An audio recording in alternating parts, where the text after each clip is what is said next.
இது போதகர் ஜான் கொடில் அவர்கள் ஆண்டவரின் திட்டம் என்ற தலைப்பில் கற்பித்த போதனையாகும். அவர் த கொச்சின் லாம்ப்ஸ்டாண்ட் என்ற ஆலயத்தில் போதகராய் இருக்கிறார். நான் ரெபி, இதை உங்களுக்கு தமிழில் வழங்குகிறேன்.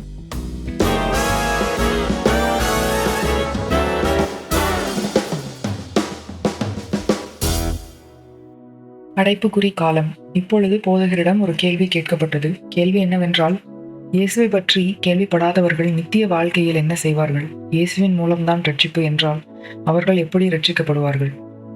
2 வழிகளில் இந்த கேள்விகளுக்கு பதில் கொடுக்க வேண்டும் என்று போதகர் கூறினார். ஒன்று என்னவென்றால், நமக்கு எல்லாம் தெரியும் என்று எண்ணுகிறோம். உங்களுக்கு எல்லாம் தெரியும் என்று அதை கூறுவதில் நாம் பெருமை கொள்கிறோம் என்றும் போதகர் கூறவில்லை. ஏனெனில் எல்லாம் நமக்கு தெரிந்தவற்றிற்குள்ளாக அடங்கியிருக்கிறது. இதை போதகர் தனக்கு புரியாதவை என்னும் பிரிவில் ஆழமான காரியங்கள் என்பதாக போதகர் வைத்திருப்பதாக போதகர் கூறுகிறார். அதை நாம் சங்கீதம் 131 பார்க்கிறோம். சங்கீதம் 131 1-3. கர்த்தாவே, என் இருதயம் இருமாப்புள்ளதல்ல, என் கண்கள் மேட்டிமை உள்ளவைகளும் அல்ல. பெரிய காரியங்களும் எனக்கு மிஞ்சின கருமங்களிலும் நான் தலையிடுகிறதிலும் இல்லை. தாயின் பால் மறந்த குழந்தையைப் போல் நான் என் ஆத்துமாவை அடக்கி அமர பண்ணினேன். என் ஆத்துமா பால் மறந்த குழந்தையைப் போல் இருக்கிறது. இது முதல் என்றென்றைக்கும் இஸ்ரவேல் கர்த்தரை நம்பி இருப்பதாக. ஒரு வகையில், அதாவது அவர்களுக்கு சுவிசேஷம் பிரசங்கிக்கப்படவில்லை, அதனால் அவர்கள் ரட்சிக்கப்படவில்லை என்னும் எண்ணத்தின் மூலம் நாம் தேவனை மட்டுப்படுத்த அல்லது வரையறுக்க முடியாது. அதனால் நீங்கள் உங்களின் பங்கை செய்யுங்கள் என்பதிலிருந்து தொடங்க வேண்டும். இயேசு போய் சுவிசேஷத்தை பிரசங்கியுங்கள் என்றார். மேலும் சமயம் வாய்த்தாலும் வாய்க்காவிட்டாலும் சுவிசேஷத்தை பிரசங்கிக்க வேதாகமும் கூறுகிறது. போதகர் இன்னும் அடையாத சந்திக்காத மக்களை பற்றி யோசிப்பதில்லை. போதகர் தான் யாருக்கு சுவிசேஷத்தை கூற முடியும் என்பதை யோசிப்பதாக கூறுகிறார்கள். போதகரின் கையில் இருப்பது என்ன? தன்னுடைய செல்வாக்கின் கீழ் இருப்பது யார்? யாரை போதகர் தொட முடியும், சந்திக்க முடியும்? தனக்கு தேவன் கொடுத்திருக்கும் திறமை என்ன? உதாரணமாக, இசை என்பது தனக்கு தேவன் கொடுத்திருக்கும் ஒரு திறமை என்றும் அதை தான் எப்படி பயன்படுத்தலாம் என்றும் போதகர் யோசிப்பதாக கூறுகிறார். இந்த மக்களை பற்றி என்ன? அதை பற்றி போதகர் யோசிப்பதில்லை. அவரால் முடிந்ததை அவர் செய்கிறார் என்றும் அவர்களை போதகர் சந்திக்கிறார் என்று கூறுகிறார். இந்த மக்களை பற்றி வரும்போது சிலர் இப்படியும் அப்படியுமாக பதில் கூறுகிறார்கள். ஆனால் இந்த காரியங்கள் எல்லாம் போதகருக்கு ஆழமாக இருக்கிறது. போதகருக்கும் இதே கேள்விகள் இருக்கிறது. ஆனால் அவர் இந்த கேள்விகள் கொண்டு தன்னை தொந்தரவு செய்து கொள்வதில்லை என அவர் கூறுகிறார். உங்களின் கேள்வி என்னவென்றால், சுவிசேஷத்தை அறியாத மக்கள் என்ன செய்வார்கள்? அவர்களுக்கு தெரிந்த காரியத்தில் நியாயம் தீர்க்கப்படுவார்கள். இதனால் அவர்கள் ஜீவ புஸ்தகத்தில் சேர்க்கப்படுவார்கள் என்பதல்ல. ஆனால் இதை பற்றி நமக்கு விழிப்புணர்வு வேண்டும். அவர்கள் ரட்சிக்கப்படுவார்களா இல்லையா என்பதை பற்றி போதகர் பேசவில்லை. நீங்கள் ஒருவரிடம் பேசும்போது அவர்களுக்கு சத்தியம் தெரிந்திருந்தும் அதை அசட்டை பண்ணுவார்கள். சில மக்களுக்கு இயேசுவை பற்றி தெரியும், இருப்பினும் அவர்கள் தங்களுக்கு இன்னும் மேலானது தெரியும் என எண்ணுவார்கள். சாக்ரட்டிஸ் அல்லது வேறு ஒரு தத்துவ ஞானிகளில் ஒருவர், அவர் இயேசுவிற்கு முன்பு உயிரோடு இருந்தார். அவர் ஒரு ஆய்வு மேற்கொண்டு நன்கு யோசித்த பிறகு இவ்வாறு கூறினாராம்: மனித குலம் மன்னிக்கப்படுவது என்பது சாத்தியம்தான், ஆனால் அதற்கு தேவன் மரிக்க வேண்டும். இது ஆழமானது. காரியங்களை யோசித்து இந்த முடிவிற்கு அவர் வந்தார். இது இயேசு வருவதற்கு முன்பு. இயேசு என்ன செய்தார்? நமக்காக சிலுவையில் மரித்தார். சுவிசேஷம் என்பது என்ன? பெரிய கட்டளை என்பது என்ன? மக்களிடம் பேச வேண்டும். ஏனெனில் தங்களின் வாழ்க்கையின் இறுதியில் தங்களின் விசுவாசத்தை இயேசுவின் மேல் வைத்தார்கள் என்பதையும் இயேசு அவர்களை ரட்சித்தார், காப்பாற்றினார் என்பதையும் அவர்களால் கூற முடியும். ரோமர் 1:18-19, மேலும் 21-23. சத்தியத்தை அநியாயத்தினாலே அடக்கி வைக்கிற மனுஷருடைய எல்லாவித அவபக்திக்கும் அநியாயத்துக்கும் விரோதமாய் தேவ கோபம் வானத்திலிருந்து வெளிப்படுத்தப்பட்டு இருக்கிறது. தேவனை குறித்து அறியப்படுவது அவர்களுக்குள்ளே வெளிப்பட்டு இருக்கிறது. தேவனே அதை அவர்களுக்கு வெளிப்படுத்தி இருக்கிறார். அவர்கள் தேவனை அறிந்தும் அவரை தேவன் என்று மகிமைப்படுத்தாமலும் ஸ்தோத்திரியாமலும் இருந்து தங்கள் சிந்தனைகளினாலே வீணரானார்கள். உணர்வில்லாத அவருடைய இருதயம் இருளடைந்தது. அவர்கள் தங்களை ஞானிகள் என்று சொல்லியும் பைத்தியக்காரராகி அழிவில்லாத தேவனுடைய மகிமையை அழிவுள்ள மனுஷர்கள், பறவைகள், மிருகங்கள், ஊரும் பிராணிகள் ஆகிய இவைகளுடைய ரூபங்களுக்கு ஒப்பாக மாற்றினார்கள். இதுதான் அதன் மறுபக்கம். இது ஏற்கனவே எழுதப்பட்டிருக்கிறது. நாம் தேவனை தேட வேண்டும். பிரசங்கி 3:11. அவர் சகலத்தையும் அதனதன் காலத்தில் நேர்த்தியாக செய்திருக்கிறார். உலகத்தையும் அவர்கள் உள்ளத்திலே வைத்திருக்கிறார். ஆதலால் தேவன் ஆதி முதல் அந்தம் மட்டும் செய்து வரும் கிரியையை மனுஷன் கண்டுபிடியான். உலகத்தை என்பது ஆங்கில வேதாகமத்தில் இட்டர்னிட்டி, நித்தியத்தை என்று இருக்கிறது. அவர் சகலத்தையும் அதனதின் காலத்திலே நேர்த்தியாக செய்திருக்கிறார், நித்தியத்தையும் அவர்கள் உள்ளத்திலே வைத்திருக்கிறார் என்பதாக இருக்கிறது. அவர் இதை உங்களின் இதயத்தில் வைத்தார். அது என்னது என்பது நமக்கு தெரியாது, ஆனால் நாம் அதற்கு பசியாக இருக்கிறோம். எல்லா மனிதர்களுக்கும் ஆவிக்குரிய காரியங்கள் மேல் பசியாக அவர்கள் இருக்கிறார்கள். அந்த தேவையானது சந்திக்கப்படாத போது அவர்கள் முற்றிலும் எரிந்தொழிந்து விரக்தியடைந்தவர்கள் ஆவார்கள், அல்லது நாத்திகவாதிகளாக மாறுவார்கள். கிறிஸ்தவர்களும் கூட தேவனை பற்றிய அறிவினால் நிறைந்திருக்கிறார்கள், ஆனால் அது தவறான அறிவு. மேலும் அவர்கள் தங்களுடைய ஜெபங்கள் பதிலளிக்கப்படவில்லை என்கிறார்கள், ஏனெனில் அவர்கள் சரியான முறையில் ஜெபம் செய்யவில்லை. அவர்களை சரியான பாதையில் கொண்டு வர ஆரம்பத்தில் தேவன் அவர்களின் ஜெபத்திற்கு பதிலளித்தார். மேலும் தேவன் ஒருவேளை கொர்நேலியுவிற்கு பேதுருவை அனுப்பியது போல மக்களை அனுப்பினார். அவர்கள் இயேசுவை பற்றி அறியாமல் இருந்தாலும், உதாரணமாக நீங்கள் கம்போடியா அல்லது வட இந்தியாவில் இயேசுவை பற்றி அறியாத கிராமத்தில் இருப்பீர்கள் என்றாலும், அவர்கள் தேவனை உண்மையாக தேடுவார்கள் என்றாலும், தேவன் அந்த செய்தியை அவர்களிடம் கொண்டு செல்வார். ஏனெனில் கிறிஸ்தவர்கள் கூட உண்மையாக இல்லை. அதனால் அவர்கள் உண்மையாக இருப்பார்கள் என்றால் தேவன் இயேசு கிறிஸ்துவின் அந்த செய்தியை அவர்களிடம் கொண்டு செல்வார். அதனால்தான் நாம் முதலில் வாசித்த சங்கீதம் 131, தேவன் அதை அவர்களிடம் கொண்டு செல்வார். ஏனெனில் தேவன் ஒரு லாரி மூலம் போதகரிடம் அவரின் வார்த்தையை பேசியிருக்கிறார் என்று கூறுகிறார். வேதாகமத்தில் கழுதை மூலம் அவரின் தீர்க்கதரிசியாகிய பிலேயாமிடம் தேவன் பேசினார். ஆனால் இது எல்லாம் நம்முடைய இதயத்தின் உண்மையை பொறுத்ததாகும். போதகர் கர்த்தரிடம் வந்த சமயத்தில், அதாவது ரட்சிக்கப்பட்ட போது, தேவனின் ஒரு அசைவு இருந்தது. கத்தோலிக்க சபையில் இருப்பவர்கள் கத்தோலிக்க சபையை விட்டு வெளியே சென்றார்கள், ஏனெனில் அவர்கள் உண்மையான ஆராதனை என்ன என்பதை கண்டு கொண்டார்கள்.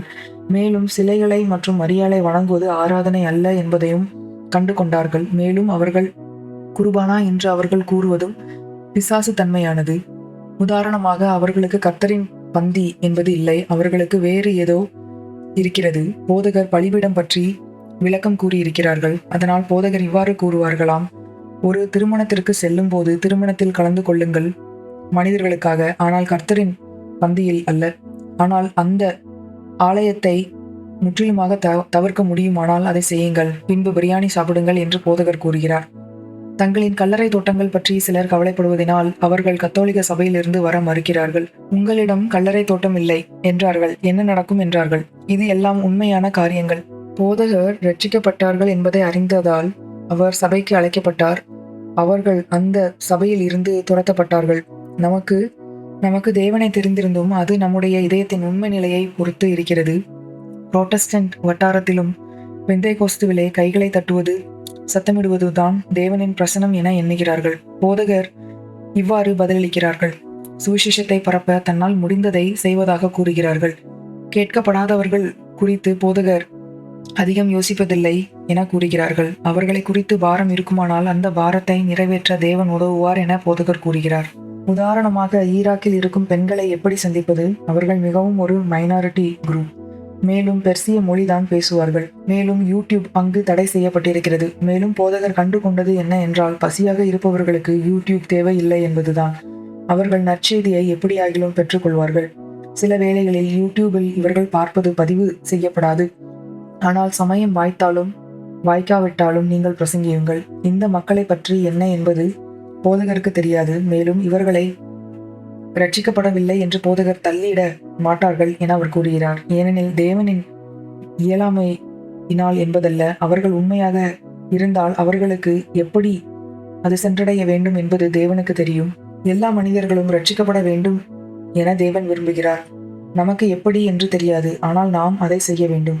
இஸ்லாமிய உலகத்தில் இயேசுவை தங்களுடைய கனவில் கண்டு அவர்கள் ரட்சிக்கப்படுகிறார்கள், ஏனெனில் போதகர் ஒரு தரிசனத்தால் ரட்சிக்கப்பட்டார்கள். அந்த வகையில் நாம் தேவனை வரையறைப்படுத்த கூடாது. நமக்கு அறியாமல் சபையில் பங்காக இருப்பவர்கள் இருக்கிறார்கள். 10 வருடங்களுக்கு முன்பு சீனாவில் இப்படிப்பட்ட சபைகள் இருப்பதை போதகர் கண்டு கொண்டதாக கூறுகிறார்கள். அவர்கள் ஒரு சபையின் அங்கம் என கூற மாட்டார்கள், அதற்கு எதிர்மறையாக கூறுவார்கள். அவர்களின் கூடுகையை ரகசியமாக வைத்துக் கொள்வார்கள், ஏனெனில் ரகசிய போலீஸ் அவர்களை கண்டுபிடிக்காமல் இருக்க. எல்லா சபைகளும் இப்படிதான் என்று போதகர் கூறவில்லை. துன்பப்படுத்தும் அரசாங்கத்தில் இதுதான் ஒரே வழி. அதனால் அந்த மக்கள் ரட்சிக்கப்பட மாட்டார்கள் என்று நாம் எண்ணுவது இது நம்முடைய கையில் இல்லை. ஏனெனில் இதில் என்ன நடக்கிறது என்றால், நாம் தேவனை சிறிதாக்குகிறோம். நாம் தேவனை சிறிதாக்கினால் நாம் நம்முடைய விசுவாசத்தை குறைக்கிறோம். அது தேவனோடான நம்முடைய நடையிற்கு உதவாது. ஆம் அல்லது இல்லை என்று இந்த கேள்விக்கு பதில் கூற முடியாது.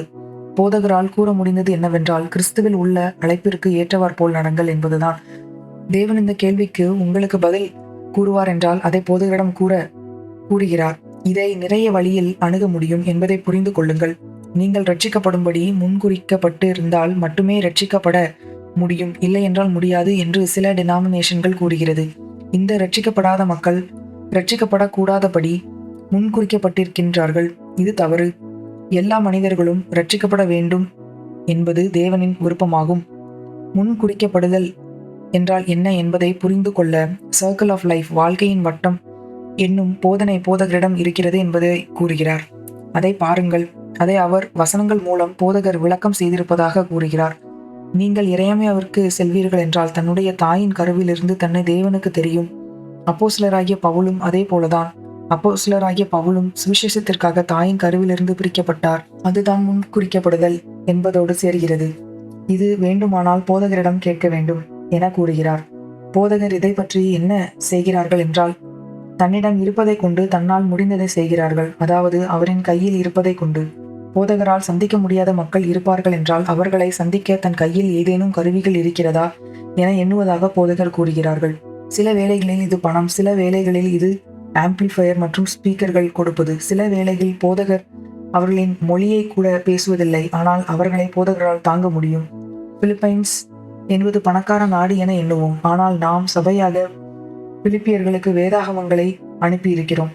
கடந்த வாரத்தில் அந்த சபை தங்களுடைய 12வது வருடத்தை கொண்டாடினார்கள் என போதகர் கூறுகிறார். அதனால் உங்கள் கைகளில் இருப்பது என்ன? மேலும் நீங்கள் சில காரியங்கள் குறித்து கவலைப்படுவீர்கள் என்றால் அதை பற்றி ஜெபம் செய்யுங்கள். காட் ஸ்மக்லர், தேவனின் கடத்தல்காரர் என அழைக்கப்படுபவர் ஒருவர் இருந்தார். இவர் 70களில் பைபிள் நிறைந்த வேனை ஒன்று ஓட்டிக்கொண்டு ஒரு நாட்டிற்கு செல் என்று கர்த்தர் அவரிடம் கூறினார். மேலும் வழி முழுவதிலும் உள்ள செக் பாயிண்ட் சோதனை சாவடிகளில் அதை அற்புதமாக மக்கள் பார்க்கவில்லையாம். மேலும் பட்டணத்தின் நடுவில் வந்த பிறகு அவருக்கு என்ன செய்வது என்பது தெரியவில்லையாம். மேலும் அவரிடம் ஏராளமான வேதாகமங்கள் இருந்தது. அது இரவு நேரமாக இருந்ததாம். மேலும் பகலில் போலீஸ் வந்து விடுவார்கள். மேலும் அவரின் வாழ்க்கையை இழந்து விடுவார் என்று, உயிரை இழந்து விடுவார் என்று அவர் யோசித்தாராம். அப்படி இருக்க அவருடைய கண்ணாடியில் ஒரு கதவை தட்டும் சத்தம் அவர் ஜன்னலில் கேட்டதாம். அப்பொழுது ஒரு நபர், நீங்கள் இவரா, உங்களிடம் வேதாகமம் இருக்கிறதா என்று கேட்டு, நீங்கள் வருவீர்கள் என்று கர்த்தர் கூறினாராம். நீங்கள் நாட்டை விட்டு வெளியே செல்ல கார் தயாராக இருக்கிறது என்று கூறினாராம். நாங்கள் இதை பார்த்து கொள்கிறோம் என்றும் அவர் கூறினாராம்.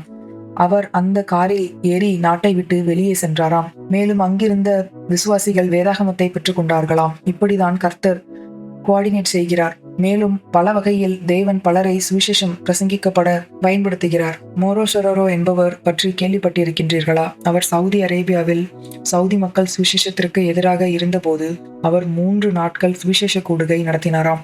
அவர் செய்தது என்னவென்றால், அவர் தன்னுடைய சொந்த விமானத்தை எடுத்து ரேடாருக்கு கீழாக சென்று பாலைவனத்தில் தரையிறங்கினார். அங்கு அந்த கூடுகை நடந்தது. மேலும் அழைப்பு பெற்றவர்கள் மாத்திரம் அங்கு அனுமதிக்கப்பட்டார்கள். பரிசுத்த ஆவியானவர் வல்லமையாக அசைவாடினார். அதன் பின்பு அவர் அங்கிருந்து சென்றார். மேலும் அரசாங்கத்திற்கு அது தெரியவில்லை. மேலும் நிறைய பாஸ்டர்ஸ் அவர்கள் தங்களுடைய இடத்திலிருந்து மறைந்து சுவிசேஷம் பிரசங்கிக்கப்பட வேண்டிய இடத்தில் தோன்றினார்கள். அது ஒரு வீட்டின் ஹால் அல்லது அமேசான் காடுகளாக இருக்கலாம். அவர்கள் அந்நிய பாஷையில் பேசுவார்கள். கேட்பவர்களுக்கு அவர்கள் வசனத்தை கேட்பார்கள். அவர்கள் பிரசங்கித்தது முடிந்த பின்பு பரிசுத்த ஆவியானவர் அவர்களை திரும்ப கொண்டு வருவார். தேவனை வரையறைப்படுத்தாதீர்கள், ஒரு எல்லைக்கு உட்படுத்தாதீர்கள். நமக்கு தெரிந்தவற்றால் நாம் தேவனை வரையறைப்படுத்துகிறோம். அடுத்த கேள்வி என்னவென்றால், கத்தோலிக்க சபையில் பாதிரியார் கர்த்தரின் பந்தியை கொடுப்பதற்கு முன்பு இவ்வாறு கூறுவார்கள்: கர்த்தாவே, உம்மை பெற்றுக்கொள்ள நான் தகுதியானவன் அல்ல. ஒரு வார்த்தை சொல்லும், நான் குணமாகி விடுவேன். ஆனால் நான் கத்தோலிக்க சபையில் இருக்கும்போது இது சரியா இதை கூறுவது என்று எண்ணியிருக்கிறேன். இதுதான் அடுத்த கேள்வி. போதகர் எதற்கு இவ்வாறாக பதில் கூறுகிறார்? அதாவது, நீங்கள் வங்கியை திருடுகின்றீர்கள், அந்த வங்கியின் டெல்லரிடம் அன்பாக இருப்பது சரியா என்று கேட்பது போல இது இருக்கிறது என அவர் கூறுகிறார். மரியாளும் இதைதான் கூறினாள். உம்மை பெற்றுக்கொள்ள நான் தகுதியானவள் அல்ல, ஆனால் உம்முடைய வார்த்தையின்படி ஆகட்டும். இதை கூறலாம். ஆனால் தன்னுடைய புரிதலிலிருந்து போதகர் கூறுவது என்னவென்றால், இந்த தகுதி என்பது உங்களின் நடத்தையை பொறுத்ததாகும். மேலும் அவர்களின் கத்தோலிக்க சபையின் சட்டங்களை நீங்கள் நிறைவேற்றவில்லை என்றால் நீங்கள் தகுதியானவர்கள் அல்ல. ஆனால் இயேசு இப்படியல்ல. நாம் பாவிகளாக இருக்கும்போதே அவர் நமக்காக மரித்தார். மேலும் நாம் நம்முடைய பாவங்களை அவரிடம் அறிக்கை செய்வோமானால் அவர் அதை மன்னிக்க வல்லவராக இருக்கிறார். அதனால் நம்மில் தகுதியற்றதை காண்போமானால் அதை நாம் கர்த்தரிடம் அறிக்கை செய்வோம். மேலும் அவரின் சரீரத்தையும் இரத்தத்தையும் பெற்றுக்கொள்வதை உறுதி செய்வேன் என்று போதகர் கூறுகிறார். ஏனெனில் அது அவரை பலப்படுத்துகிறது என்றும் அவரிடமிருந்து அவர் தூர செல்ல மாட்டார் எனவும் அவர் கூறுகிறார். ஏனெனில் அவர் தன்னை தகுதியற்றவர் என்று எண்ணுகிறார் என போதகர் கூறுகிறார். அவர்கள் கர்த்தரின் பந்தி குர்பானா என்று கூறுகிறார்கள். கடந்த மாதம் பலி அமைப்பு ஏன் தவறு என்று போதகர் கூறினார்கள். அதை அவர்கள் விளக்கினார்கள். நாம் பலி செலுத்துவதில்லை. கிறிஸ்து ஒரே தரம் எல்லாவற்றிற்குமாக பலியானார். அந்த பலியில் நாம் பங்கேற்பதில்லை. அந்த அப்பம் மாயமாக வாயில் மாம்சமாக மாறாது. அது டிரான்ஸ்சப்ஸ்டான்ஷியேஷன், உருமாற்றம் என்று அழைக்கப்படுகிறது. ஆனால் அது சரியல்ல. இது ஆவிக்குரிய உணவு. போதகர் ரட்சிக்கப்பட்ட போது கத்தோலிக்க சபையில் உள்ள மக்கள் வீடியோ செய்தார்களாம். ஒரு குறிப்பிட்ட பெண் கர்த்தரின் பந்தியை பெற்றுக்கொண்ட பின்பு அதை அவர்கள் கடித்ததால் இரத்தம் வந்தது என்ற வீடியோ. போதகர் கூறுவது என்னவென்றால், அந்த பெண்ணிற்கு பல் சம்பந்தமான ஏதோ பிரச்சனை இருந்ததாம். அதை அவள் ஏமாற்றினாள். மேலும் ஃபோர்ட் கொச்சினில் ஒரு ஆலயத்தில் ஒரு சிலை பிளாஸ்டர் ஆஃப் பாரிஸால் செய்யப்பட்டிருக்கிறது. சிலுவையில் இருக்கும் மனிதன் அதை கிறிஸ்து என்று கூறுகிறார்கள். ஏனென்றால் வயிற்றில் அது இயேசுவின் முகம் போல இருக்கிறது என்பதினால். அந்த மனித சிலைக்கு முகம் இருக்கிறது. அந்த முகம் இயேசு என்று கூறலாம். ஆனால் வயிற்றில் இயேசுவின் முகம். இதிலிருந்து அழுகின்ற சிறைகள் வரைக்கும் உண்மையான வெளிப்பாடுகள் இருக்கிறது, பொய்யானதும் இருக்கிறது. அது மக்கள் பணத்திற்காக செய்வதாகும். உண்மையான வெளிப்பாடுகளானது தேவனிடமிருந்து வந்ததல்ல. அவை பொய்யான அற்புதங்களும் அடையாளங்களும் ஆகும்.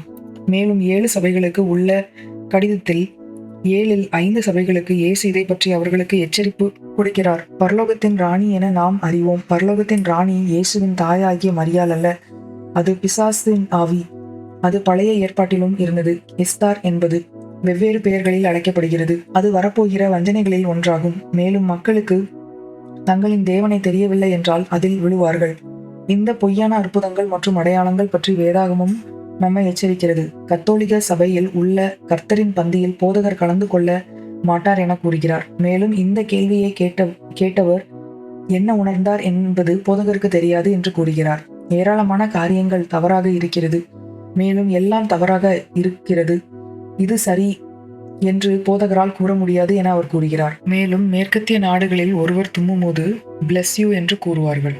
மேலும் நீங்கள் வங்கியை திருடுவீர்கள் என்றாலும், மேலும் நீங்கள் துப்பாக்கியை நீட்டிருக்கும் ஒரு நபர் தும்முகிறார், நீங்கள் பிளஸ் யூ என்று கூறுகின்றீர்கள். அதில் என்ன அர்த்தம்? அவர்களிடமிருந்து வெளியே வாருங்கள் என்று தெளிவாக கூறுகிறது. கர்த்தரை பற்றிய பயம் இல்லை என்பதினால் மக்கள் இங்கும் அங்குமாக இருக்கிறார்கள்.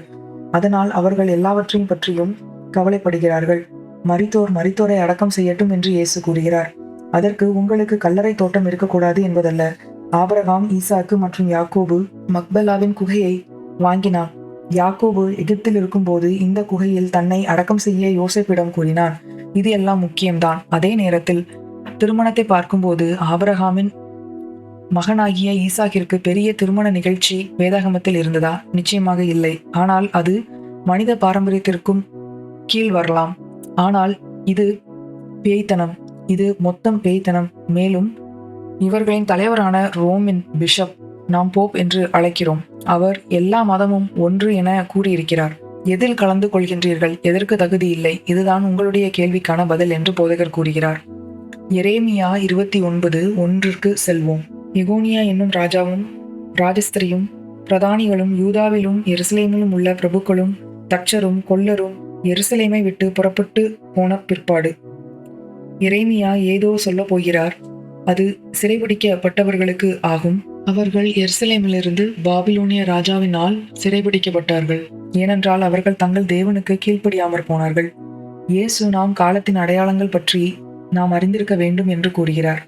எரேமியா 29:10 பாபிலோனிலே 70 வருஷம் நிறைவேறின பின்பு நான் உங்களை சந்தித்து உங்களை இவ்விடத்திற்கு திரும்பி வர பண்ணும்படிக்கு உங்கள் மேல் என் நல்வார்த்தையை நிறைவேற பண்ணுவேன் என்று கர்த்தர் சொல்லுகிறார்.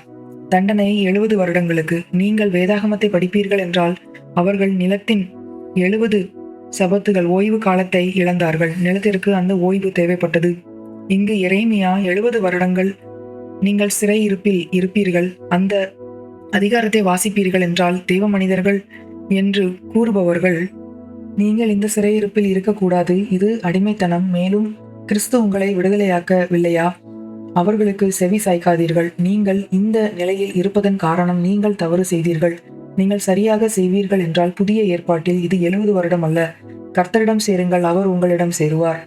போதகர் சில காரியங்களுக்கு ஜெபம் செய்யக்கூடாது என்று கர்த்தர் கூறிய தருணங்கள் இருக்கிறது என்று போதகர் கூறுகிறார். ஏனெனில் நான் இதை செய்கிறேன் என்று தேவன் கூறினார் என்று அவர் கூறுகிறார்.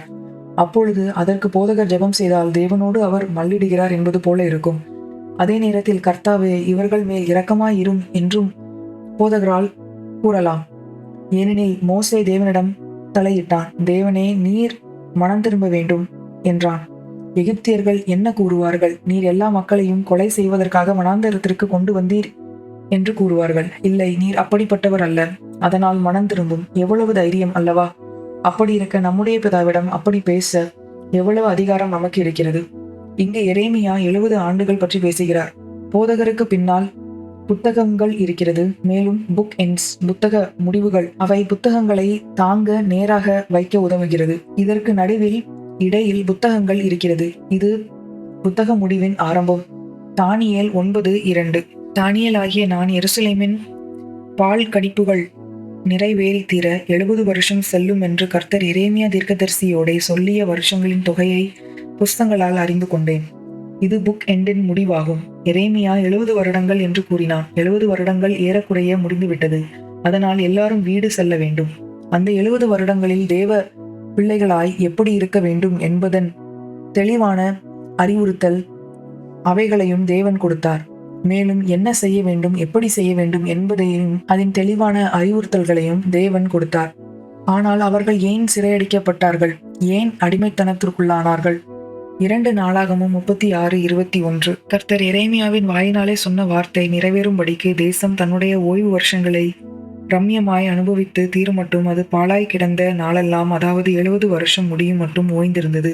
இது 70 வருடங்கள் பற்றி பேசுகிறது. மேலும் அதற்கு பின்னால் இருக்கும் காரணங்கள் பற்றியும் பேசுகிறது. உங்களையும் என்னையும் பொறுத்தவரையில் நாம் ஏன் சிறைப்பிடிப்பிற்குள் அடிமைத்தனத்திற்குள்ளாக செல்கிறோம்? யோவேல் புஸ்தகத்தில் வெட்டுக்கிளிகள் பட்சித்த நாட்களை நான் மீட்பேன் என்று கர்த்தர் கூறுகிறார். யோவேல் 2:25. நான் உங்களிடத்தில் அனுப்பின என் பெரிய சேனையாகிய வெட்டுக்கிளிகளும் பச்சை கிளிகளும் முசுக்கட்டை பூச்சிகளும் பச்சை புழுக்களும் பட்சித்த வருஷங்களின் விளைவை உங்களுக்கு திரும்ப அளிப்பேன். நான் உங்களுக்குள் அனுப்பின.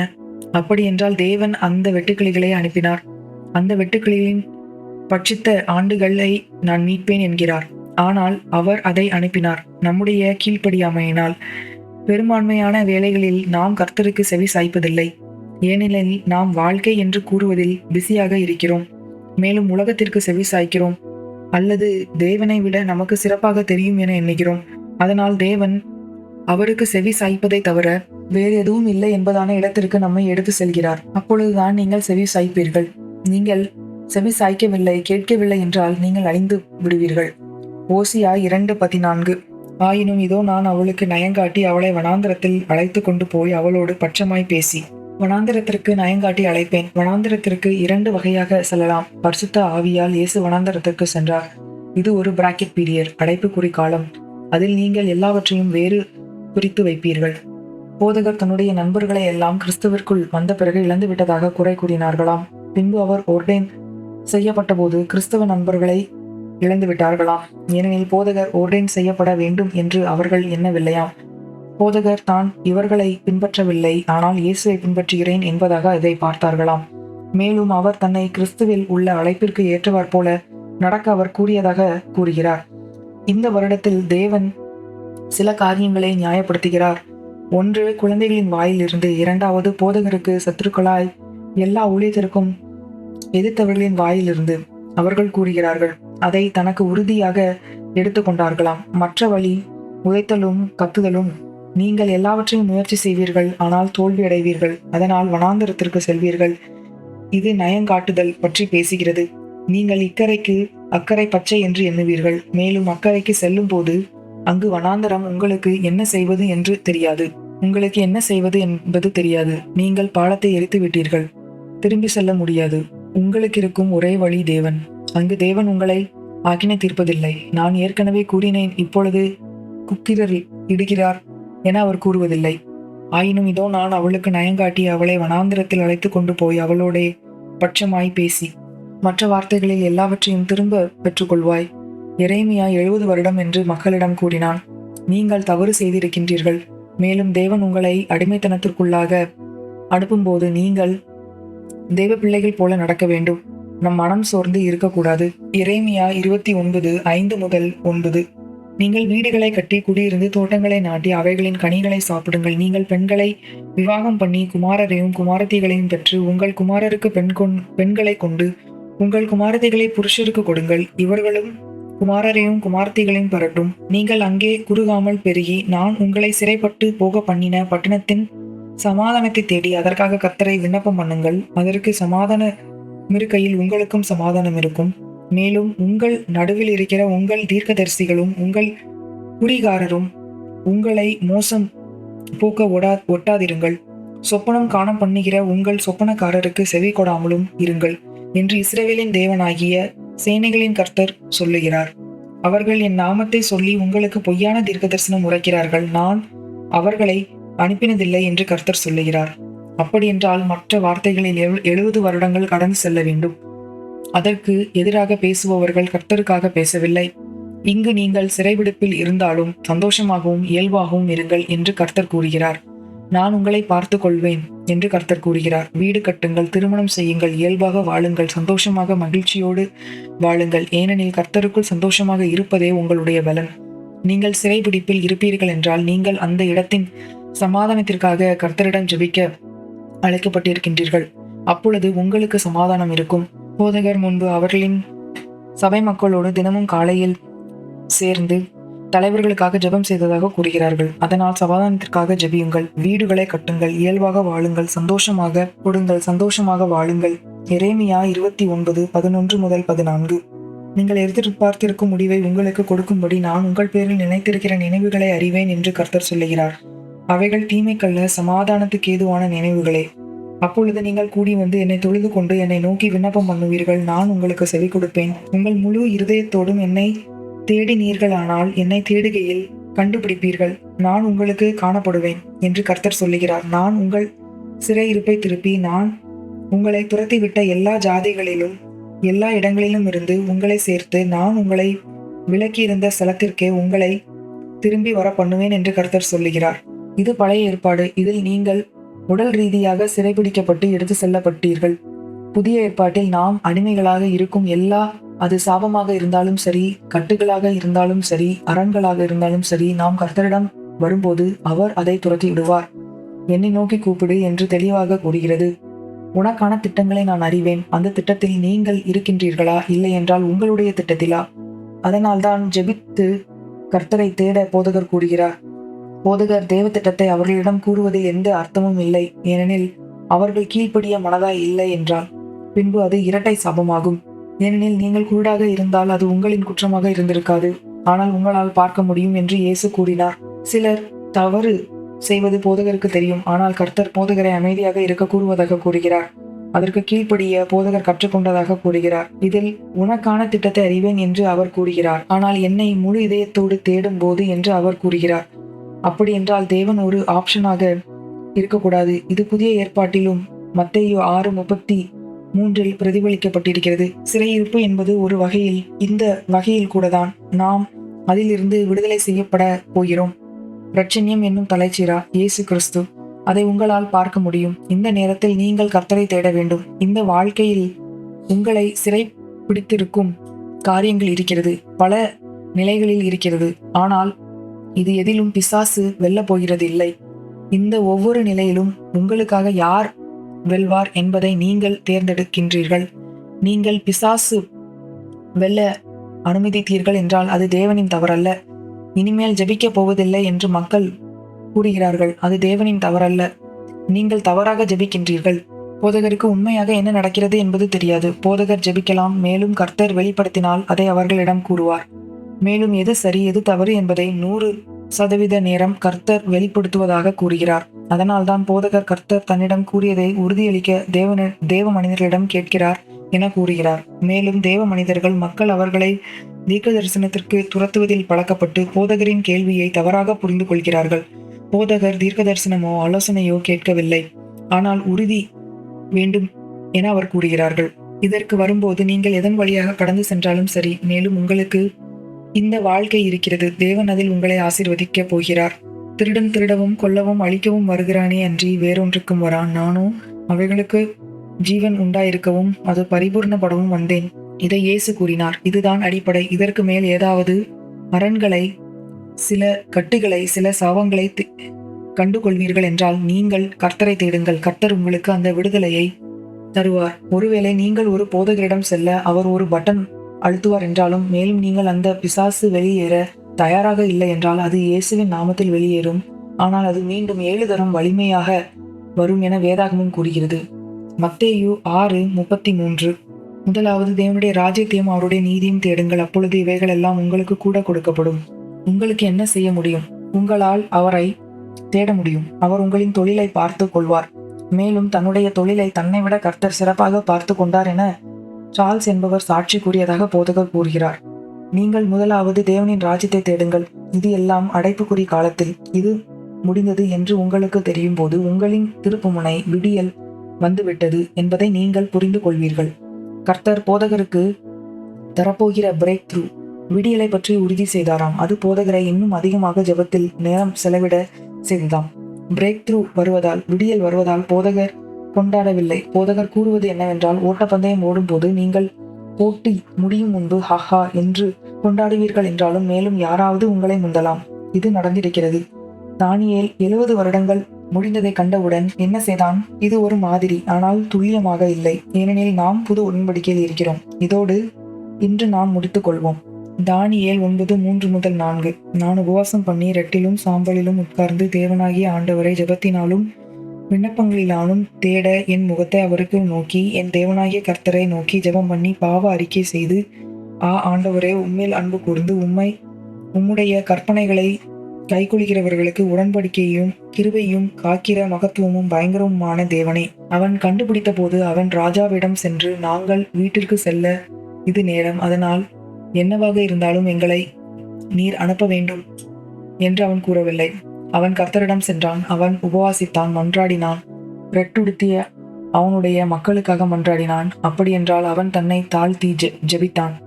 தானியேல் 9:20-23. இப்படி நான் சொல்லி ஜெபம் பண்ணி என் பாவத்தையும் என் ஜனமாகிய இஸ்ரவேலின் பாவத்தையும் அறிக்கையிட்டு என் தேவனுடைய பரிசுத்த பர்வதத்துக்காக என் விண்ணப்பத்தை என் தேவனாகிய கர்த்தருக்கு முன்பாக செலுத்திக் கொண்டிருந்தேன். அப்படி நான் ஜெபம் பண்ணி கொண்டிருக்கும் போதே முதல் தரிசனத்திலே நான் கண்ட புருஷனாகிய காபிரியேல் வேகமாய் பறந்து வந்து அந்தி பலியின் நேரமாகிய வேளையிலே என்னை தொட்டான். அவன் எனக்கு தெளிவுண்டாகி என்னோடே பேசி, தானியேலே, உனக்கு அறிவை உணர்த்தும்படி இப்போது புறப்பட்டு வந்தேன். நீ மிகவும் பிரியமானவன், ஆதலால் நீ வேண்டிக் கொள்ள தொடங்கின போதே கட்டளை வெளிப்பட்டது. நான் அதை அறிவிக்க வந்தேன். இப்போதும் சொல்லுகிற வார்த்தையை நீ கவனித்து கேட்டு தரிசனத்தை அறிந்து கொள். நாம் புது உடன்படிக்கையில் இருக்கிறோம். இதில் அவன் முதலாவது என்ன செய்தான்? நாம் நம் பாவங்களை அறிக்கை செய்ய வேண்டும். ஆனால் நம்முடைய பாவங்கள் மன்னிக்கப்பட்டது ஆட்டுக்குட்டியின் இரத்தத்தினால் என்பதினால் நாம் செய்த தவறை அறிக்கை செய்கிறோம். இப்பொழுது புதிய உடன்படிக்கையில் காபிரியேல் பரலோகத்திலிருந்து பூமிக்கு வர வேண்டியதில்லை, ஏனெனில் நாம் தான் பரிசுத்த ஆவியின் ஆலயம் அல்லவா. மேலும் இப்பொழுது போதகருக்கு முன்பாக ஒரு தேவதூதன் தோன்றும் என்றால் அது கர்த்தரிடம் இருந்து என்பதையும் பிசாசிடம் இருந்தது இல்லை என்பதையும் அவர் உறுதி செய்து கொள்வதாக போதகர் கூறுகிறார். ஏனெனில் இது நடக்கிறது. போதகர் ஏலோகம் பற்றி கற்று தந்திருக்கிறார் அல்லவா. பிலிப்பியர் 4:4-7. கர்த்தருக்குள் எப்பொழுதும் சந்தோஷமாயிருங்கள் என்று மறுபடியும் சொல்லுகிறேன். உங்கள் சாந்த குணம் எல்லா மனுஷருக்கும் தெரிந்திருப்பதாக கர்த்தர் சமீபமாயிருக்கிறார். நீங்கள் ஒன்றுக்கும் கவலைப்படாமல் எல்லாவற்றையும் குறித்து உங்கள் விண்ணப்பங்களை ஸ்தோத்திரத்தோட கூடிய ஜெபத்தினாலும் வேண்டுதலினாலும் தேவனுக்கு தெரியப்படுத்துங்கள். அப்பொழுது எல்லா புத்திக்கும் மேலான தேவ சமாதானம் உங்கள் இருதயங்களையும் உங்கள் சிந்தைகளையும் கிறிஸ்து இயேசுக்குள்ளாக காத்துக்கொள்ளும். ஒரு காரியத்தை போதகர் விளக்கம் செய்ய போகிறார். ஜீசஸ் கிரைஸ்ட், இயேசு கிறிஸ்து என்பது அது முதல் வருகை பற்றி கூறுகிறது. அவர் பூமியில் இருந்தது. கிறிஸ்து இயேசு என்று கூறும்போது கிறிஸ்து என்பது மேசியாவின் கடைசி பெயர் அல்ல, அது மேசியாவாகிய இயேசு, அது உயிர்த்தெழுந்த கர்த்தரை பற்றி நாம் பேசுகிறோம். இது பெரும்பான்மையான வேளைகளில் கர்த்தருக்குள் எப்பொழுதும் சந்தோஷமாயிருங்கள் என்று மறுபடியும் சொல்லுகிறேன். கர்த்தருக்குள் சந்தோஷமாக இருப்பதே நம்முடைய பலன். தாவீது தன்னை கர்த்தருக்குள் திடப்படுத்தினான். பின்பு கர்த்தரிடம் கேட்டான், கர்த்தரை தேடினான். நாம் இதற்கு மாறாக செய்ய பயிற்சி கொடுக்கப்பட்டிருக்கிறோம். கர்த்தரை தேடுவதனால் நாம் பலப்படுவோம் என்று எண்ணுகிறோம். அது தவறு. உங்களுக்கு எதுவும் கிடைக்காது. நீங்கள் கர்த்தரிடம் செல்லும் போது கர்த்தர் உங்களை பலப்படுத்த எதிர்பார்க்கின்றீர்கள். விசுவாசத்தினால் நீங்கள் உங்களை கர்த்தருக்குள் பலப்படுத்துங்கள். நீங்கள் தினமும் கர்த்தரோடு உட்கார வேண்டும். மேலும் உங்களின் கோடாரியை தீட்ட வேண்டும். அவர் உங்களுக்கு உண்மையாக இருக்க வேண்டும். அது வந்த பிறகு இதுவும் கடந்து போகும் என்று கூறலாம். அதன் பின்பு நீங்கள் என்ன செய்வீர்கள்? உங்கள் சாந்த குணம் எல்லா மனுஷருக்கும் தெரிந்திருப்பதாக. நீங்கள் சமாதானமாக இருப்பீர்கள். உங்கள் சமாதானம் எல்லா மனிதர்களுக்கும் தெரியப்படுத்துவீர்கள். கர்த்தர் சமீபமாக இருக்கிறார். நாம் ஏன் கர்த்தர் சமீபத்தில் இல்லாதது போல நடந்து கொண்டு நம்மை கிறிஸ்தவர்கள் என்று அழைக்கிறோம்? முதலில் நாம் நம்மை நம்முடைய தேவனாகிய கர்த்தருக்குள் பலப்படுத்திக் கொள்ள வேண்டும்.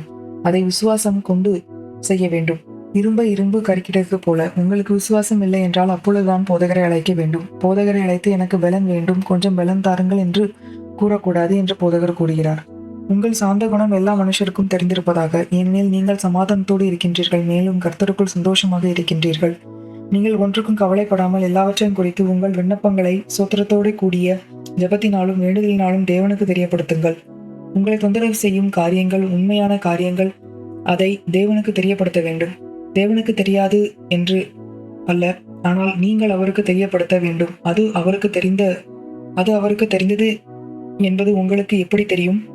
அப்பொழுது எல்லா புத்திக்கும் மேலான தேவ சமாதானம் உங்கள் இருதயங்களையும் உங்கள் சிந்தைகளையும் கிறிஸ்து இயேசுவுக்குள்ளாக காத்துக்கொள்ளும்.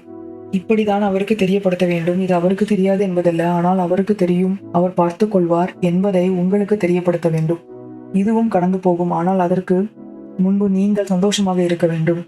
செய்து முடிக்கும் வரை நடிப்பது அல்ல, அப்படி அது வேலை செய்யாது. நீங்கள் விசுவாசத்தை செயல்படுத்த வேண்டும். உங்களுக்கு விசுவாசம் இல்லை என்றால், விசுவாசம் தேவவசனத்தை கேட்பதினாலும் மேலும் அந்நிய பாஷையில் ஜெபிப்பதிலும் வருகிறது. பிரியமானவர்களே, உங்கள் மகா பரிசுத்தமான விசுவாசத்தின் மேல் உங்களை உறுதிப்படுத்தி கொண்டு அல்லவா போதகர் புத்தகம் முடிவு பற்றி பேசினார். அந்த 70 வருடம் நடக்கும் போதும் கர்த்தரை தேடுங்கள். உங்களின் பிரேக் த்ரூ விடியல் திருப்புமுனை வருகிறது என்பது உங்களுக்கு தெரியும். கர்த்தரை தேடுங்கள். மேலும் வரப்போகிற பிரேக் த்ரூ விடியல் திருப்புமுனை பற்றி சந்தோஷமாக இருங்கள். உங்களுக்கு ஏதேனும் கேள்விகள் இருக்குமானால் அதை எங்களுக்கு மின்னஞ்சல் மூலம் தெரியப்படுத்தலாம். மின்னஞ்சல் செலுத்தும் முகவரி help@lampstand.church, அதாவது HELP@lampstand.church அல்லது 9995864693 என்ற தொலைபேசி எண்ணில் எங்களை அழைக்கலாம் அல்ல மெசேஜ் மூலம் தெரியப்படுத்தலாம். நான் போதகர் ஜான் கோடியல். இதை கவனித்ததற்கு நன்றி. இந்த நாள் உங்களுக்கு ஆசீர்வாதமாக அமையட்டும்.